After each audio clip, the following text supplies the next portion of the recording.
Dear students, आज के इस वीडियो सेशन में हम लोग पढ़ेंगे किस चीज़ के बारे में, परागन के बारे में, यानी पॉलिनेशन के बारे में।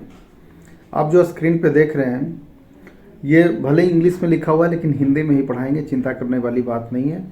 समझने के लिए इस डायग्राम को हमने लिया है। तो चलिए अब शुरू करते हैं परागन यानी पॉलिनेशन के बारे में। तो चलिए शुरू करते हैं। जैसा कि आप स्क्रीन पे यहाँ देख रहे हैं, देखिए दो प्लांट हैं। ये है प्लांट 1 और ये है आपका कौन सा, ये है प्लांट 2, यानी दूसरा कोई पौधा है। लेकिन कोई दूसरा पौधा है तो ये नहीं, ऐसा नहीं है कि ये प्लांट यदि मैंगो का, आम का है तो ये अमरूद का, ऐसा नहीं। दोनों का जो स्पीसीज होना चाहिए वो क्या होना चाहिए, सेम होना चाहिए।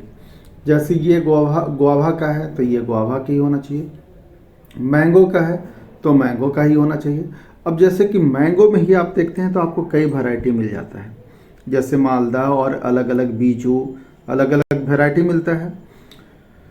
गुआवा में यानी अमरूद में भी आप देखिएगा तो आपको अलग अलग वैरायटी मिलेगा। तो वैरायटी भले अलग हो लेकिन आपका जो स्पीसीज होना चाहिए वो क्या होना चाहिए, सेम होना चाहिए। स्पीसीज में डिफरेंसेज नहीं आनी चाहिए। इस बात को आपको क्या रखना पड़ेगा, ध्यान रखना पड़ेगा। तो पॉलिनेशन में क्या होता है कि कोई बाइसेक्सुअल फ्लावर है, तो बाइसेक्सुअल फ्लावर है तो उसमें दोनों चीज़ होगा, एंथर भी होगा और स्टिग्मा भी होगा। स्टिग्मा वाला जो पार्ट होता है वो होता है फीमेल फ्लावर का, और जो एंथर वाला पार्ट होता है, फर्टाइल पार्ट, वो होता है मेल का, और स्टिग्मा पार्ट होता है फीमेल का यानी मादा का। ठीक है, तो देखिए इसमें होगा क्या, ये सब बाइसेक्सुअल फ्लावर है। बाइसेक्सुअल फ्लावर कहने का मतलब ये सब बाइसेक्सुअल फ्लावर है। कहने का मतलब कि इसमें पिस्टिल भी है यानी स्त्री केसर, यानी इसमें आपका स्त्री केसर भी है और पुंग केसर भी है। स्त्री केसर को हम बोलते हैं पिस्टिल और पुंग केसर को हम बोलते हैं स्टामेन। पुंग केसर को बोलते हैं स्टामेन। पिस्टिल का मतलब हो गया ये फीमेल वाला पार्ट और स्टामेन का मतलब हो गया किसी फ्लावर का ये मेल वाला पार्ट। स्टामेन है वो बनाता है पॉलन ग्रेन यानी परागकण। तो ये है आपके पास कौन सा, ये जो आप देख रहे हैं ये जो पार्ट है ये है स्टामेन का, ये परागकण को बनाएगा। और ये जो देख रहे हैं इसका थोड़ा सा हम कलर चेंज कर लें, ये जो पार्ट आप देख रहे हैं ये हो गया स्त्री केसर का यानी मादा वाला। तो देख रहे हैं कि इसका जो परागकण है इस पुंग केसर से उड़ करके हवा के जरिए ये कहाँ पहुँचा, खुद के ही पिस्टिल पे पहुँचा, खुद के ही स्त्री केसर पे पहुँचा। ठीक है, तो ये तो सेम फ्लावर की बात हो गई, ये हो गई किसके, सेम फ्लावर की यानी सेम फूल का। लेकिन प्लांट यही है आपका सेम, और इसी सेम प्लांट में यदि इस फ्लावर का परागकण उड़ करके या किसी कीट पतंगे के जरिए सेम प्लांट के उसी पौधे के किसी दूसरे स्त्री केसर के स्टिग्मा पे यानी वर्तिकाग्र पे जब पहुंचता है तो भी पॉलिनेशन है। इसी घटना को हम बोलते हैं पॉलिनेशन। पॉलिनेशन यानी परागन का मतलब हो गया परागकण का पुंग केसर से निकल करके वर्तिकाग्र तक पहुंचने की क्रिया को हम बोलते हैं परागन बोलते हैं यानी पॉलिनेशन बोलते हैं। ये खुद में हुआ तो ये स्वपरागन कहलाएगा। स्वपरागन को हम बोलते हैं सेल्फ पॉलिनेशन या ऑटोगेमी। ऑटो का मतलब होता है सेल्फ यानी खुद, और गेमी का मतलब होता है मैरिज यानी खुद से मैरिज कर लेना। तो इस केस में अब खुद का अपना ही फूल का जो परागकण है वो खुद के ही वर्तिकाग्र पे चला गया है, तब इसी चीज़ को हम ऑटोगेमी भी बोलते हैं या सेल्फ पॉलिनेशन, या हम इसको स्वपरागन भी बोलते हैं। और उसी पौधे के फूल के जो परागकण है उड़ करके उसी पौधे के वर्तिकाग्र पे चला गया, तो ये भी एक तरीके का सेल्फ पॉलिनेशन है, लेकिन इसका नाम हो जाएगा गेटेनोगेमी। ये चला जाएगा किस चीज़ में, ऑटोगेमी में, और ये चला जाएगा किस चीज़ में, गेटेनोगेमी में। लेकिन इस प्लांट का इस डायग्राम में तो इसका है, यहाँ से परागकण दूसरे प्लांट से परागकण कीट पतंग हवा किसी के जरिए पानी के जरिए उड़ करके इसके वर्तिकाग्र पे चला गया है। तो ये दोनों प्लांट क्या है आपका, डिफरेंट है। तो दोनों प्लांट डिफरेंट होने के वजह से ये कहलाएगा आपको क्रॉस पॉलिनेशन, और इसको हम बोलते हैं क्या, जीनोगेमी। तो इस डायग्राम के जरिए मेरा मेन मकसद था समझाने का कि आपसे 3 टर्म ये पूछा जाता है एग्जाम में, जीनोगेमी, ऑटोगेमी और गेटेनोगेमी। बहुत सारे लोग गेटेनोगेमी को क्रॉस पॉलिनेशन समझ जाते हैं, जो कि गलत है। Geitonogamy is a type of self pollination, but xenogamy is a type of cross pollination. अब हम चलते हैं अपने हिंदी वाले क्षेत्र की ओर, और कंप्लीट आप अपने नोट्स पे चले जाइए। हिंदी वाले नोट्स पे अब हम देखने जा रहे हैं। तो चलिए अब हम शुरू करते हैं हिंदी वाले नोट से, ताकि आप लोगों को कोई तकलीफ ना हो। थोड़ा इनको हम जूम कर लें, बाकी के कंटेंट को मैं अपने पहले वाले वीडियो में पढ़ा चुका हूँ। आप उससे क्या कर सकते हैं, देख सकते हैं, समझ सकते हैं। तो चलिए अब आ जाइए आप अपने टॉपिक पे। मेन मकसद जो था समझाने का, मैंने वहाँ समझा लिया है, ठीक है। अब आप यहाँ देखें, एकेडमिक पॉइंट ऑफ व्यू से आप इसे नोट कर सकते हैं, लिख सकते हैं, आपके एग्ज़ाम के लिए काफ़ी इम्पोर्टेंट है।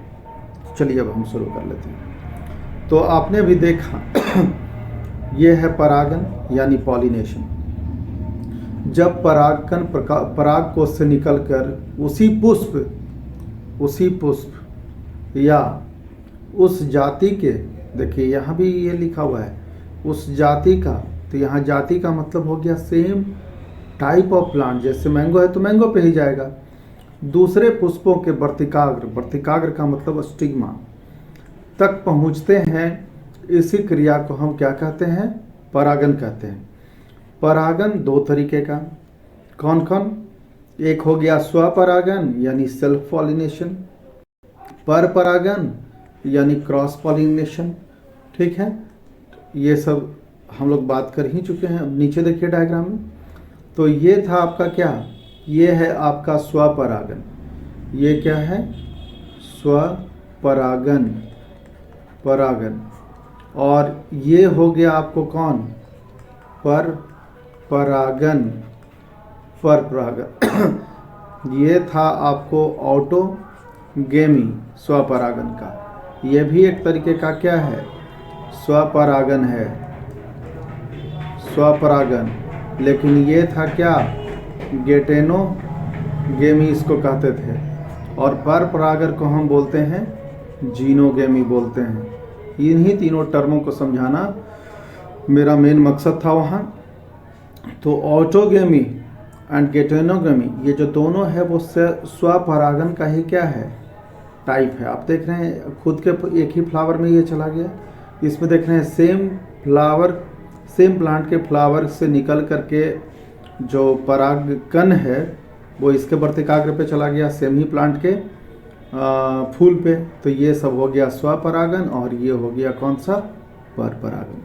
एकदम सिंपल मेथड से आप समझते चलिए, बिना ताम झाम के। आगे चलिए। हाँ, अब कंटेंट पे हम आ जाते हैं। आप इतना दूर समझ चुके हैं, तो यहाँ हमने कंटेंट को बनाया है और टू द पॉइंट है, यानी सिलेबस से ही रिलेटेड है। इधर उधर की कोई बात हम नहीं करते। और आपको यदि मेरा वीडियो पसंद आता है तो दोस्तों के बीच में थोड़ा शेयर कर दीजिए और लाइक भी करें। मुझे पता चलेगा कि मैं कितना अच्छा काम कर रहा हूँ या बुरा काम कर रहा हूँ, ठीक है। तो चलिए अब हम शुरू करते हैं कहाँ से, स्वपरागन के बारे में। Pure board based content, board के लिए कहीं कोई झंझट नहीं है। आप डायग्राम के जरिए सब कुछ आपको समझ गए हैं। आपने समझा ऑटोगेमी, गेटेनोगेमी, और आपने समझा क्या, जीनोगेमी। तीनों को डायग्राम से मैंने अच्छे तरीके से समझाया है। अब क्या है कि एग्ज़ाम्पल डेफिनेशन आप कैसे लिखेंगे एग्ज़ाम में, इसके बाद में इससे रिलेटेड कौन कौन से क्वेश्चंस आएंगे, वो सारे कंटेंट को अब इसमें आप क्या करेंगे, अच्छे ढंग से पढ़ेंगे। तो चलिए, हाँ देखिए, स्वपरागन या इसको बोलते हैं स्वयुग्मन, सेल्फ पॉलिनेशन या ऑटोगेमी।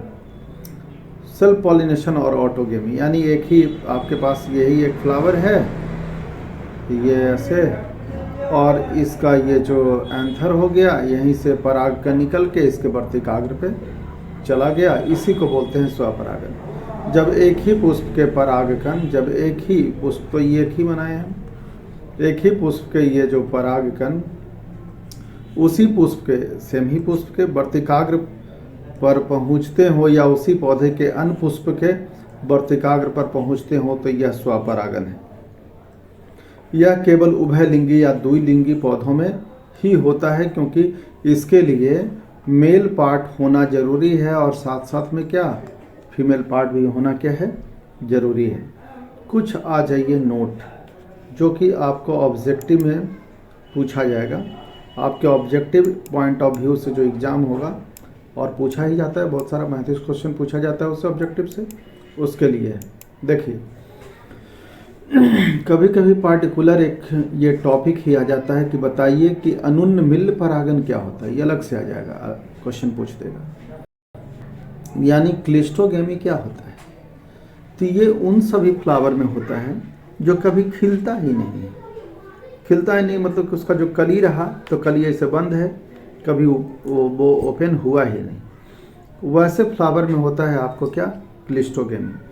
और वैसे फ्लावर जो कभी खिलते ही नहीं है, उस वैसे फ्लावर, वैसे पुष्प को हम बोलते हैं क्लिस्टोगेमस फ्लावर कहते हैं। ठीक है, तो जैसे कि कुछ पौधों में परोह पर साधारण रंगीन पुष्प उत्पन्न होते हैं, तथा भूमि के अंदर भी एक विशेष प्रकार के क्या बनाता है, ऊपर भी साधारण रंगीन पुष्प है। ऐसा नहीं कि ऊपर पुष्प नहीं दिखाई देगा प्लांट की, ऐसा ये कंडीशन है कि इस कंडीशन में आप क्या देखिएगा कि कोई प्लांट है और इस प्लांट के नीचे जड़ में भी पुष्प है, ठीक है, और इसके तना पे भी आप क्या देखिएगा कि रंगीन पुष्प दिख रहा है। तो ये जो पुष्प है वो बिना काम का है, ये पुष्प कोई काम का है ही नहीं। यानी काम का कहने का मतलब पुष्प वो हो गया कि जिसमें फल लगे और उस फल के अंदर क्या हो, बीज हो। तो ये जो ऊपर जो दिखेगा, जो अपर पार्ट ऑफ दी अर्थ, उस पे आपको रंगीन रंगीन पुष्प दिखेगा, लेकिन इससे कोई सीड बनने वाला नहीं है। लेकिन भूमि के अंदर, इसके ज़मीन के अंदर एक विशेष प्रकार के उभयलिंगी यानी वैसा कोई पुष्प बनता है जिसमें आप देखिएगा कि मेल पार्ट भी होगा और कैसा पार्ट होगा, फीमेल पार्ट भी होगा, दोनों पार्ट होगा। अंदर एक विशेष प्रकार के उभयलिंगी एवं होमोगैमस पुष्प हैं जो खुलते ही नहीं हैं। एक तो ये अजीब सा हुआ, एक तो ये ज़मीन के अंदर है ये पुष्प। ऐसा प्लांट है कि इसमें दो तरीके का पुष्प, ज़मीन के ऊपर भी जैसा हम जनरली देखते हैं, और एक ज़मीन के अंदर भी पुष्प आपको मिलेगा देखने को ऐसे प्लांट में। ऐसे प्लांट को हम जो फूल ऐसे जो बनाते हैं उसको बोलते हैं क्लिस्टोगेमस। ऊपर वाला तो खिलेगा जो सरफेस के ऊपर है, लेकिन जो ज़मीन के नीचे है वो खिलेगा ही नहीं, वो क्लोज रहेगा। लेकिन वो पुष्प में दोनों पार्ट मिलेगा, मेल पार्ट भी और साथ साथ में फीमेल पार्ट भी, यानी नर वाला भी और मादा वाला भी। और एक रूम जैसा कि एक रूम में क्या है, बंद है, उसका कली कभी खिला ही नहीं, ठीक है, जो खुलते ही नहीं है। खुलता नहीं है लेकिन मैच्योर तो होगा। तो जब मैच्योरेशन होगा तो ये जो अंदर का जो आप पुष्प देख रहे हैं, इसी के अंदर मान लीजिए कि कोई पुष्प है और ये कंप्लीट रूप से क्लोज्ड है, और इस पुष्प में आप देख रहे हैं कि ये मादा वाला भी पार्ट है और ये पुरुष वाला भी पार्ट है ये पुष्प में, ठीक है। अब दोनों मैच्योर कर गया है, तो मैच्योर करेगा तो क्या करेगा, ये अपने पॉलन ग्रेन को बाहर निकालेगा। तो जैसे ही अपने पॉलन ग्रेन को ये बाहर निकाला परागकण को, वैसे ही इसका परागकण इसके वर्तिकाग्र पे तुरंत पहुंच गया। और ऐसे कंडीशन में ज़्यादा परागकण बनाने की आवश्यकता नहीं है, 2-3 भी बन जाएगा तो भी जाकर के ये 100% परागण तो करेगा। कैसे करेगा? क्योंकि वो क्लोज्ड है, और क्लोज्ड होने के लिए इसके लिए कोई एजेंसी नहीं चाहिए, ना हवा चाहिए, न कीट पतंग चाहिए, इसको ले जाने के लिए कोई तकलीफ नहीं है। ठीक है। और ये हो रहा है कहाँ? ये ज़मीन के अंदर वाले पुष्प में हो रहा है। और ये पुष्प कैसा है? उभयलिंगी है, इसमें आपको नर भी है और मादा वाला भी पार्ट है। तो ऐसे पुष्पों में परागकण के अंदर ही बिखरने से स्वयं परागण होता है। तो ये क्या हो गया? स्वयं परागण हुआ। इन पुष्पों को अनुन्मिल्की पुष्प यानी क्लिस्टोगेमस फ्लावर कहते हैं। और ये बहुत बार ये क्वेश्चन पूछा जाता है, बहुत लोग को लिख भी पाते हैं, कुछ लोग नहीं भी लिख पाते हैं। ठीक है। और ऐसा आपको पुष्प कहाँ कहाँ दिखने को मिलेगा, इसका एग्जाम्पल सबसे ज़्यादा इम्पोर्टेंट है। कौन कौन दिखेगा? वायोला में दिखेगा, कनकौआ एक होता है जिसको बोलते हैं कॉमेलिना, ये आगे ऐसे नोच टाइप का निकला रहेगा, आगे कांटा रहता है 2 निकला हुआ, और गढ़ता बहुत कस के है। कनकौआ आप देख लीजिएगा प्लांट कैसा होता है। वायोला भी आप देख लीजिएगा, सर्च कर लीजिएगा। मूंगफली से तो आप रूबरू तो होंगे ही। और पोर्चुलाका, ये सब ऐसा पौधा है कि इसमें 2 तरीके का फूल है, एक ज़मीन के ऊपर भी और एक ज़मीन के नीचे भी। ठीक है। तो जो ज़मीन के नीचे जो होगा, जो ज़मीन के क्या होगा आपका नीचे, वही मेन काम का होगा। ऊपर वाला रंगीन पुष्प होगा लेकिन कोई काम का नहीं होगा। यानी अब इस पर देखिए कुछ समरी हम बनाए हैं। यानी क्लिस्टोगेमस फ्लावर, अनुन्मिल्की फ्लावर पुष्प, अनुन्मिल्की पुष्प। बोलने में कितना टफ लगता है, अंग्रेजी में बोल देते हैं, आसान लगता है। आप ऐसे भी लिख सकते हैं, एग्जाम में कोई नंबर कटने वाला नहीं है। क्लिस्टोगेमस, इसमें क्या होगा कि पौधों में पुष्प बहुत छोटे होते हैं, होता ही है, ऊपर भी होता है नीचे। ये कभी रंगीन नहीं होते। जो नीचे वाला जो फूल होता है वो रंगीन नहीं होता, लेकिन इसके जो ऊपर वाला होता है वो रंगीन होता है। इसमें ना तो मकरकंद का स्राव होता है और न ही कोई गंध। नीचे वाले की बात कर रहे हैं, जो जमीन के अंदर पुष्प है उसकी बात कर रहे हैं, जो जमीन के ऊपर पुष्प है उसकी बात नहीं कर रहे हैं। परागकोश एवं वर्तिकाग्र एक दूसरे के क्या होते हैं? बिल्कुल नज़दीक होता है। और इसमें जब भी होता है तो स्वपरागण ही होता है, पर परागण का कोई चांस नहीं होता है। मूंगफली आपको कहाँ से मिलेगा? ज़मीन के अंदर। मूंगफली क्या है? एक तरीके का फल है। क्यों? क्योंकि वो फूल से बना हुआ है। तो आपने देखा पोर्चुलाका, वायोला, कनकौआ, मूंगफली, इन सबों में आपको मिलेगा 2 तरीके का फ्लावर। ज़मीन से ऊपर वाला रंगीन बिना काम का, ज़मीन के अंदर रंगहीन लेकिन काम का। समझ गए? आगे बढ़ते हैं।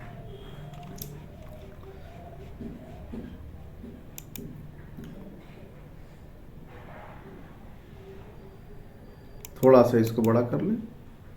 हमारे वीडियो के साथ हमेशा बने रहिए। बिना चीख चिल्लाहट के स्थिर से मैं पढ़ाता हूँ, और बिना ताम झाम का, बिना कोई एडिटिंग का। तो ये सब आपको इसलिए दिख रहा होगा, इसलिए टेंशन नहीं लेना है। कंटेंट अच्छा होगा, टू द पॉइंट होगा और फ्रूटफुल होगा, फलदायक होगा। तो चलिए अब हम कुछ इसमें और देखते हैं। पहला तो आपने देखा क्लिस्टोगेमस फ्लावर, अनुन्मिल्की पुष्प, उसके बारे में जाना। अब इम्पॉर्टेंट नोट में ही हम पढ़ रहे हैं समकाल पक्वता, यानी होमो। होमो का मतलब सेल्फ और गेमी का मतलब मैरिज। यहाँ से भी पता चलेगा आपको शब्द। एक है सम, सम का मतलब कि सेम टाइम, काल माने समय, पक्वता, पक्वता का मतलब हो गया मैच्योरिटी, मैच्योरिटी यानी मैच्योर करना। जैसे कि आपने देखा, अब ऐसे आप समझिए, ये है हमारे पास कोई फूल, ठीक है, पुष्प है, और ये नीचे इसका रिसेप्टेकल या थैलमस है, और ये इसका कौन सा पुंग केसर वाला पार्ट, ये है पुंग केसर जहाँ पॉलन ग्रेन बनता है। ये हो गया वर्तिकाग्र, ये हो गया वर्तिका और ये हो गया अंड वाला पार्ट। बाकी जो ये सब जो अट्रैक्टिव पार्ट होता है, ये कोरोला, ये फूल को केवल सुंदर बनाने में, पुष्प को सुंदर बनाने में मदद करता है। अब आप यहाँ देखिए, अब ये तो ठहरा हमारे पास कौन सा, ये है फीमेल वाला फ्लावर है, ठीक है। फीमेल का नोटेशन हम ऐसे देते हैं और ये मेल का नोटेशन दिए, ठीक है। अब कोई ऐसा पुष्प होता, मान लीजिए कि कोई ऐसा पुष्प होता जिसमें ये देरी से डेवलप होता, कौन, दोनों एक ही समय में, अच्छा ऐसा, यहाँ से शुरू करिए, ये दोनों जैसे मैच्योर सेम टाइम में हुआ। मैच्योर कहने का मतलब कि दोनों फंक्शनल सेम टाइम में हुआ, ठीक है। तब तो ये पुष्प को किसी दूसरे के परागकण पर निर्भर नहीं करना पड़ेगा। क्यों? क्योंकि इसी का ही परागकण इसके वर्तिकाग्र पे क्या होगा, चला जाएगा। तो तब जब सेम ही टाइम में जब दोनों मैच्योर होगा यानी परिपक्व होगा, तब ऐसे पुष्पों को किसी दूसरे पर निर्भर रहने की जरूरत नहीं है। तो जब एक ही समय में नर वाला भी भाग और मादा वाला भी भाग क्या कर जाए, परिपक्व हो जाए, तो ऐसे फूल को बोलते हैं समकालपक्वता यानी होमोगेमी। होमो यानी खुद में खुद मैरिज कर लिया, खुद से खुद मैरिज कैसे कर लिया, एक ही पुष्प दोनों काम चला लिया, मेल का भी और फीमेल का भी। तो यहाँ स्वपरागन का ही चांस सबसे ज़्यादा बनता है। तो यानी स्वपरागन करने वाले पुष्प में पराग कोष तथा वर्तिकाग्र, ये वाला पार्ट है पराग कोष, जहाँ परागकण बनता है, तथा वर्तिकाग्र, ये वाला पार्ट है वर्तिकाग्र, एक ही समय में परिपक्व होते हैं, एक ही समय में। इस कारण स्वपरागन आसानी से हो जाता है, क्योंकि नज़दीक में है, अपना ये परागकण आसानी से यहाँ क्या करेगा, पहुँचा देगा, ठीक है। लेकिन कोई कोई ऐसा भी पुष्प होता है कि मेल है और फीमेल वाला भी पार्ट है, लेकिन मान लीजिए कि ये 4 दिन पहले परिपक्व हो गया और इसको परिपक्व होने में 10 दिन लग रहा है, तो 10 दिन तक की, तो ये 6 दिन इसका इंतज़ार क्यों करेगा।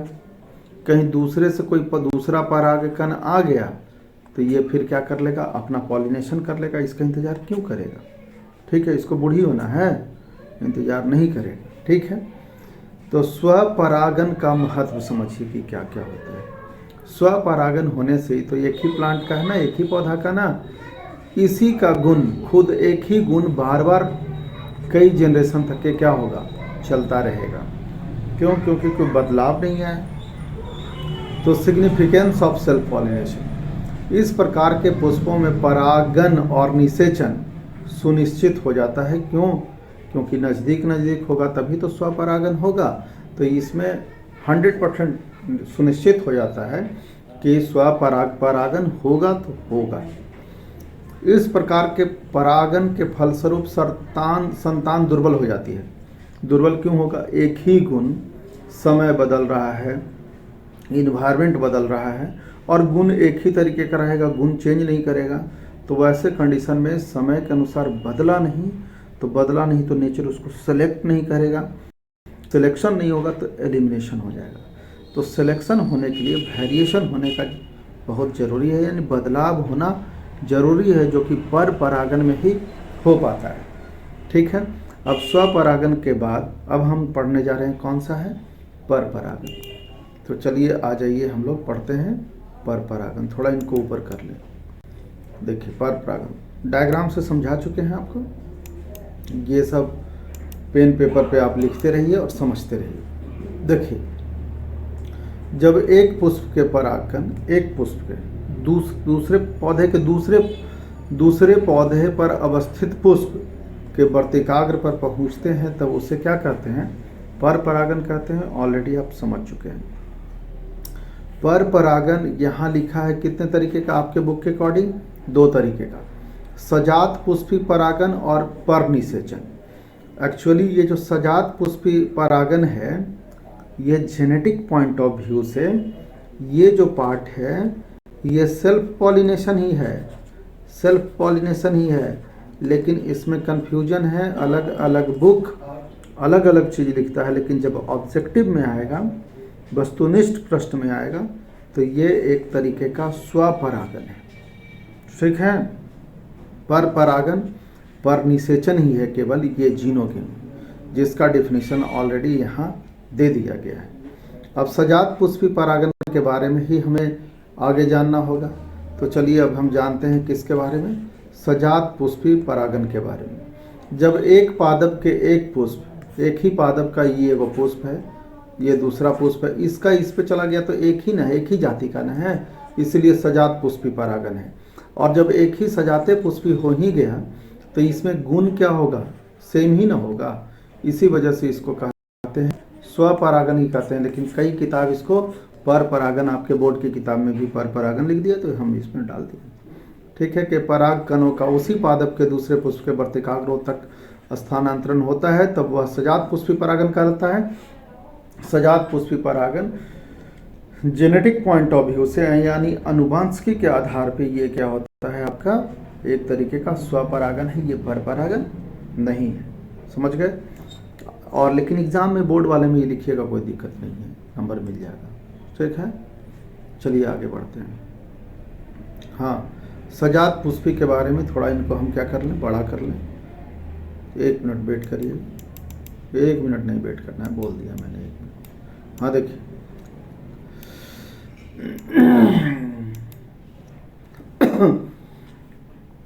सजात पुष्पी परागन लगभग स्वयुग्मन यानी ऑटोगेमी जैसा ही है, कहे ना, क्योंकि इस परागन में परागकण उसी पादप से आते हैं, तो ये एक तरीके का ना स्वपरागन है। क्लियर? पर परागन के लाभ है, पर परागन से लाभ होता है। कैसे लाभ होता है? क्योंकि इसमें अलग अलग गुण मिलकर के नए गुणों का क्या करते हैं, विकास करते हैं। ठीक है, तो चलिए इसमें हम देख लेते हैं पर परागन के क्या क्या लाभ है। इस विधि में 2 भिन्न वंशानुक्रम लक्षणों, यानी दो अलग अलग प्लांट का मिला, तो 2 प्लांट का लक्षण मिलेगा, तो 2 पौधों के लक्षण से एक तीसरा लक्षण भी उत्पन्न हो सकता है, और तीसरा लक्षण यदि अच्छा होगा तो प्रकृति उसे क्या करेगी, सिलेक्ट करेगी, और जिसका सिलेक्शन होगा उसका ही विकास होगा, इवोल्यूशन होगा। तो इस विधि में 2 भिन्न वंशानुक्रम लक्षणों का मेल होता है। इससे उत्पन्न संतान अधिक स्वस्थ होती है, क्योंकि बदलाव हुआ होता है। पर परागन के माध्यम से पौधों की नई किस्में पैदा की जा सकती है, और की भी जा रही है। पर परागित पुष्पों से उत्पन्न बीज अधिक जीवनक्षम होते हैं, क्योंकि इसमें बदलाव हुआ रहता है। समझ गए? ये एग्ज़ाम के लिए काफ़ी इम्पॉर्टेंट है। लिखिए, याद करिए, समझिए। नहीं समझने पे कमेंट पे लिख दीजिए, फिर से कोई वीडियो बना करके हम डाल देंगे। और वैसे मुझसे पढ़ना चाहते हैं तो मेरा कॉन्टेक्ट नंबर है 91 5 5 एंड 440। औपचारिकता के लिए मैं अपना नाम बता दूं, मेरा नाम है मुकेश कुमार सिंह। बहुत लंबा अनुभव है पढ़ाने का, और एकदम स्थिर से पढ़ाने का।